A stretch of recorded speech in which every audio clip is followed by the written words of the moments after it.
First contact. Baybound Elementary School. Remember, class, your solar flare glasses must be on to look at the eclipse, Mrs. Van Winkle said as she hovered behind the third graders looking out the classroom window at the blue-tinted atmosphere. There's the moon's shadow! Becky Sponge pointed out the window with her booger-covered finger. The chatter in the classroom died. Mrs. Van Winkle and the children watched the moon's shadow cast a sliver onto the edge of the sun. The unruly children fought for front-row seats of the phenomenon. Their hands and noses were pressed against the window. Mrs. Van Winkle scratched her head. Spread out and make room for your neighbor. Mrs. Van Winkle, who was covered in wrinkles, tried to guide the children. Scoot over, Lucas. Don't put your tongue on the glass, Rachel. Mrs. Van Winkle's scalp started to burn. She reached for the back of her head in urgency.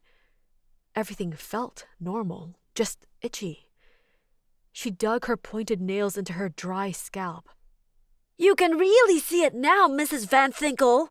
Carson James whistled through the hole of his missing front tooth. Mrs. Van Winkle tried to focus on the children, but the itching on her scalp became a severe distraction. The itch had started at the back of her head and crawled its way to her neck and forehead. She walked away from the window of rowdy spectators. She picked up the landline telephone on her desk and called the front office. The longer the phone rang, the itchier her ears got. She slammed the phone down and dug her knuckles into her ears to try and alleviate the itch. Children, listen! Mrs. Van Winkle panicked. The itch had traveled to her face and shoulders. A few heads turned in her direction. I have an emergency bathroom break I must attend to. We'll be doing a class merge with Mr. Roberts. Mrs. Van Winkle darted out of the class and next door to Mr. Roberts' classroom. She dug her nails into the tops of her arms. Her head was on fire. Mr. Roberts turned around in his solar eclipse glasses. He could see the distress overcoming Mrs. Van Winkle. Watch my classroom, Derek. Something is wrong with me. Mr. Roberts told Mrs. Van Winkle she should go to the nurse, but she didn't hear him. She sprinted across the school's tiled floor to the nearest ladies' room.